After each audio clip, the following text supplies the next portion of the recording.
നമ്മുടെ എല്ലാവരുടെയും ഫേവറേറ്റ് ഫുഡാണ് ബിരിയാണി. അതെ, ബിരിയാണി. ബിരിയാണി തന്നെ വെജ് ഉണ്ട്, നോൺ വെജ് ഉണ്ട്, അങ്ങനെ പല വെറൈറ്റീസ് ഉണ്ട്. അപ്പോൾ നമ്മൾ ഇന്ന് ഇവിടെ ചെയ്യാൻ പോകുന്നത് എൻ്റെ അമ്മ ഉണ്ടാക്കുന്ന ഒരു സ്പെഷ്യൽ ചിക്കൻ ബിരിയാണിയാണ്. അപ്പോൾ നമുക്ക് വീഡിയോയിലേക്ക് പോകാം.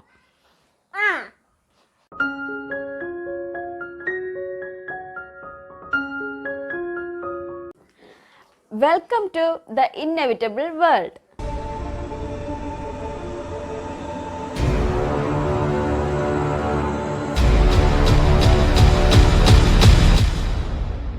അപ്പോൾ നമുക്ക് നമ്മുടെ ബിരിയാണിയുടെ പ്രിപ്പറേഷൻ തുടങ്ങാം. അതിനായിട്ട് നമ്മളിവിടെ 1.5 കിലോ ചിക്കൻ എടുത്ത് കഴുകി കട്ട് ചെയ്ത് മാറ്റി വെച്ചിട്ടുണ്ട്. ഇനി നമ്മളിവിടെ 1 കിലോ ബസ്മതി റൈസിന് വേണ്ടിയിട്ടാണ് ഈ 1.5 കിലോ ചിക്കൻ എടുത്തേക്കുന്നത്. ഇനി ചിക്കൻ 2 കിലോ ആയാൽ കുറെ കൂടെ ടേസ്റ്റ് ആയിരിക്കും നമ്മുടെ ബിരിയാണി ഉണ്ടാകും. ചിക്കൻ കൂടുന്നതിനനുസരിച്ചിട്ട് നമുക്ക് ബിരിയാണിക്ക് എന്തായാലും കൂടുതൽ ടേസ്റ്റ് ഉണ്ടാവുമല്ലോ. ഇനി നമുക്ക് വേണ്ടത് ഇവിടെ 5 സവാള എടുത്തിട്ട് അത് നൈസായിട്ട് നീളത്തിൽ അരിഞ്ഞ് മാറ്റി വെച്ചിട്ടുണ്ട്. നമ്മൾ സാധാരണ ചിക്കൻ കറിക്കൊക്കെ വേണ്ടിയിട്ട് നീളത്തിൽ അരിയത്തില്ല, അതുപോലെ അരിഞ്ഞു വെച്ചാൽ മതി. അതുപോലെ തക്കാളി ഇവിടെ 3 എണ്ണം എടുത്തിട്ടുണ്ട്. അത് നമ്മൾ ക്യൂബായിട്ട് കട്ട് ചെയ്ത് വെച്ചിട്ടാണുള്ളത്. പിന്നെ നമുക്ക് വേണ്ടത് 15 പച്ചമുളക്, 3-4 പീസ് ഇഞ്ചി,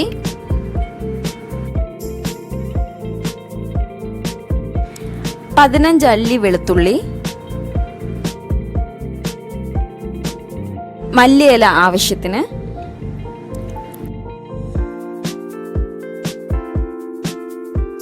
ഗരം മസാല 1 ടീസ്പൂൺ, കുരുമുളക് പൊടി 1 ടേബിൾ സ്പൂൺ, മഞ്ഞൾപ്പൊടി 1 ടീസ്പൂൺ, മല്ലിപ്പൊടി 1.5 ടേബിൾ സ്പൂൺ. പിന്നെ നമുക്ക് ആവശ്യത്തിനനുസരിച്ചിട്ടുള്ള കാഷ്യൂനട്ടും കിസ്മിസും കൂടെ എടുത്തു വെക്കാം.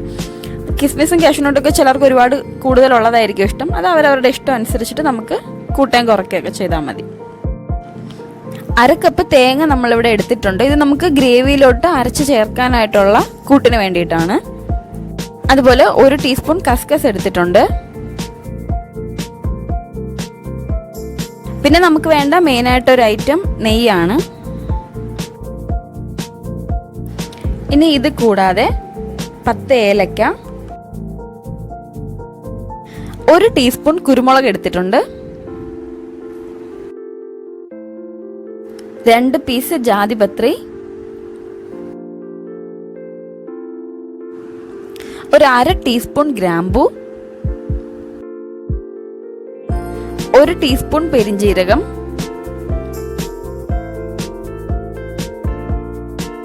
പിന്നെ നമുക്ക് 3 കഷ്ണം പട്ട വേണം. അതുപോലെ 1 കഷ്ണം തക്കോലം കൂടെ എടുത്തിട്ടുണ്ട്. പിന്നെ നമുക്ക് വേണ്ടത് 1 ചെറുനാരങ്ങ കൂടെയാണ്.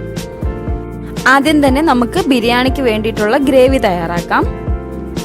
അതിനായിട്ട് ആദ്യം തന്നെ നമ്മൾ ഒരു ഇരുമ്പിന് ചട്ടി എടുത്ത് അടുപ്പിൽ വെച്ചിട്ടുണ്ട്. അതിലേക്ക് നമ്മൾ വെളിച്ചെണ്ണ ഒഴിച്ചു കൊടുക്കുന്നു. ആ വെളിച്ചെണ്ണ ചൂടാതിന് ശേഷം നമ്മൾ കട്ട് ചെയ്ത് മാറ്റി വെച്ചിട്ടുള്ള സവാള അതിലേക്ക് ഇട്ട് കൊടുക്കാം. സവാള നമുക്ക് നന്നായിട്ടൊന്ന് സോട്ടായി കിട്ടണം. നല്ലൊരു നമ്മൾ ചിക്കൻ കറിയൊക്കെ വേവിക്കത്തില്ല, ആ ഒരു പരുവത്തിലായിട്ട് തന്നെ നമുക്ക് സവാള ഒന്ന് വഴറ്റിയെടുക്കാം. ഇതിലേക്ക് നമ്മൾ കുറച്ച് ഉപ്പും കൂടെ ആഡ് ചെയ്ത് കൊടുക്കുകയാണ്. അപ്പോൾ നമുക്ക് പെട്ടെന്ന് സവാള ഒന്ന് കുക്കായി കിട്ടും. ഇത് നമ്മൾ നേരത്തെ എടുത്ത് വെച്ചിരുന്ന പച്ചമുളകും ഇഞ്ചിയും വെളുത്തുള്ളിയും കൂടെ ഒന്ന് മിക്സിയിലിട്ടൊന്ന് ഗ്രൈൻഡ് ചെയ്തെടുത്തതാണ്. അപ്പം നമ്മുടെ സവാള ഇവിടെ നല്ലൊരു ബ്രൗൺ കളർ ആയി കിട്ടിയിട്ടുണ്ട്. ഇതിലേക്ക് നമ്മൾ ഈ അരച്ച് വെച്ചേക്കുന്ന ഇഞ്ചി പച്ചമുളക് വെളുത്തുള്ളിയുടെ ഒരു പേസ്റ്റും കൂടെ നമുക്കൊന്ന് ആഡ് ചെയ്ത് കൊടുക്കാം. എന്നിട്ട് നമുക്ക് എല്ലാം ഒന്ന് നന്നായിട്ടൊന്ന് മിക്സ് ചെയ്ത് കൊടുക്കാം. അതിലേക്ക് നമ്മൾ നേരത്തെ ക്യൂബ് ഷേപ്പിൽ കട്ട് ചെയ്ത് മാറ്റി വെച്ചേക്കുന്ന തക്കാളി കൂടെ ആഡ് ചെയ്ത് ഒന്ന് ഇളക്കി കൊടുക്കാം. അപ്പോൾ ഇതൊക്കെ ഒന്ന് കുക്കായതിനു ശേഷം നമുക്ക് നമ്മുടെ പൊടികളൊക്കെ ഒന്ന് ആഡ് ചെയ്ത് കൊടുക്കാം. ഇതിലേക്ക് നമ്മൾ ആദ്യമായിട്ട് മഞ്ഞൾപ്പൊടി, മല്ലിപ്പൊടി, കുരുമുളക് പൊടി, അതുപോലെ ഗരം മസാല ഇതെല്ലാം കൂടെ മിക്സ് ചെയ്തിട്ട് നന്നായിട്ടൊന്ന് ഇളക്കിയിട്ട് ഒന്നുകൂടെ ഒന്ന് കുക്ക് ചെയ്യണം. പൊടികളൊക്കെ ഇട്ടതിന് ശേഷം നമ്മൾ ഒരുപാട് നേരം കുക്ക് ചെയ്യേണ്ട. ഓൾറെഡി നമ്മുടെ സവാളയും തക്കാളിയൊക്കെ കുക്കായി കിടക്കുവാണ്. ഈ പൊടികളുടെയൊക്കെ ഒരു പച്ചമണം മാറുന്നവരെ ഒന്ന് ചൂടാക്കിയാൽ മതിയാവും. ഇനി നമ്മൾ ഇതിലേക്ക് നമ്മൾ എടുത്ത് വെച്ചേക്കുന്ന ചിക്കനും കൂടെ ആഡ് ചെയ്തിട്ട് നന്നായിട്ട് ഈ ചിക്കൻ്റെ പീസിലൊക്കെ ഒന്ന് മസാല ആക്കി കൊടുത്തിട്ട് നന്നായിട്ടൊന്ന് ഇളക്കി കൊടുക്കുക. ഇത് നന്നായിട്ട് ഇളക്കി കൊടുത്തതിന് ശേഷം നമുക്ക് ചിക്കൻ വേവാൻ ആവശ്യത്തിനുള്ള വെള്ളം കൂടെ ഇതിലേക്ക് ആഡ് ചെയ്ത് കൊടുക്കാം. നമ്മളിവിടെ ചൂടുവെള്ളമാണ് ആഡ് ചെയ്ത് കൊടുക്കുന്നത്. അതുപോലെ തന്നെ ചിക്കനിൽ നിന്ന് ഓൾറെഡി അതിൻ്റെ ഒരു സ്റ്റോക്ക് നമുക്ക് വേകുന്ന സമയത്ത് അതിൽ നിന്ന് പുറത്തിറങ്ങും. അതുകൊണ്ട് തന്നെ വെള്ളം അത് നോക്കിയിട്ട് ഒഴിച്ചാൽ മതിയാവും. ഇനി ഇതിലേക്ക് ചിക്കന് ആവശ്യത്തിനുള്ള ഉപ്പും കൂടെ ഇട്ട് നന്നായിട്ട് അടച്ചു വെച്ചിട്ട് വേവിക്കാം. അപ്പോൾ നമ്മുടെ ചിക്കൻ ഇവിടെ നന്നായിട്ട് വെന്ത് വന്നിട്ടുണ്ട്. അപ്പോൾ നമ്മുടെ ചിക്കൻ്റെ വെള്ളമൊക്കെ ഒന്ന് വറ്റി തുടങ്ങുന്ന സമയത്ത് നമ്മൾ നേരത്തെ എടുത്ത് വെച്ചിരുന്ന തേങ്ങയും അതുപോലെ ഒരു 10 കാഷ്യൂ നട്ടും കസ്കസും കൂടെ മിക്സിയിലിട്ട് ശകലം വെള്ളം ചേർത്ത് നന്നായിട്ട് അരച്ച് ഇതിലേക്കൊന്ന് ആഡ് ചെയ്ത് കൊടുക്കുക. അതിനുശേഷം ഇത് ഒന്ന് നന്നായിട്ട് ഇളക്കിയതിന് ശേഷം 2 മിനിറ്റിലും കൂടെ ഒന്ന് വേവിച്ചിട്ട് നമുക്ക് ഫ്ലെയിം ഓഫ് ചെയ്ത് വെക്കാം. ഇനി ഇതിലേക്ക് നമുക്ക് ഒരു ടേസ്റ്റിനും സ്മെല്ലിനും ഒക്കെ വേണ്ടിയിട്ട് കുറച്ച് മല്ലിയില കൂടെ ഒന്ന് ഇട്ട് കൊടുക്കാം. ഇനി നമുക്ക് നമ്മുടെ റൈസിൻ്റെ പ്രിപ്പറേഷനാണ് വേണ്ടത്. അതിനായിട്ട് നമ്മളിവിടെ ഒരു കുക്കർ എടുത്തിട്ട് അതിലേക്ക് ആവശ്യത്തിനുള്ള നെയ്യും പിന്നെ നമ്മൾ നേരത്തെ എടുത്ത് വെച്ചേക്കുന്ന എല്ലാ സ്പൈസസും കൂടി ഇതിലേക്കൊന്ന് ഇട്ട് കൊടുത്തിട്ട് ഒന്ന് ജസ്റ്റ് ഒന്ന് സോട്ട് ചെയ്ത് എടുക്കണം. ഇനി ഇതിലേക്ക് ബാസ്മതി റൈസ് ആഡ് ചെയ്ത് കൊടുക്കാം. ഇത് നന്നായിട്ടൊന്ന് ഇളക്കിയതിന് ശേഷം നമുക്ക് അടുത്തതായിട്ട് വേണ്ടത് നമ്മുടെ അരി വേകാൻ ആവശ്യത്തിനുള്ള വെള്ളമാണ്.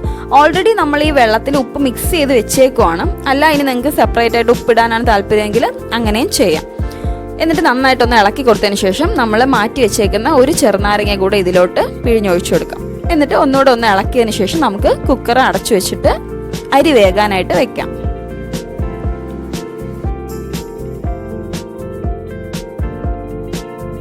അങ്ങനെ നമ്മുടെ ബിരിയാണി റൈസ് ഇവിടെ പ്രിപ്പയർ ആയി കിട്ടിയിട്ടുണ്ട്. ഇത് നമുക്ക് ജസ്റ്റ് ഒന്ന് ഉടച്ചെടുക്കാം.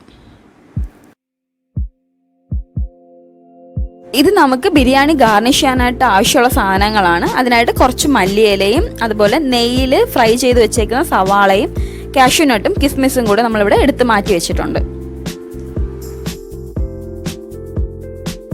ഇനി നമുക്ക് നമ്മുടെ ബിരിയാണി ഒന്ന് സെറ്റ് ചെയ്ത് വെക്കാം. അതായത് നമ്മുടെ ഗ്രേവിയും റൈസും കൂടെയുള്ള ആ മിക്സ് ഒന്ന് റെഡിയാക്കി എടുക്കാം.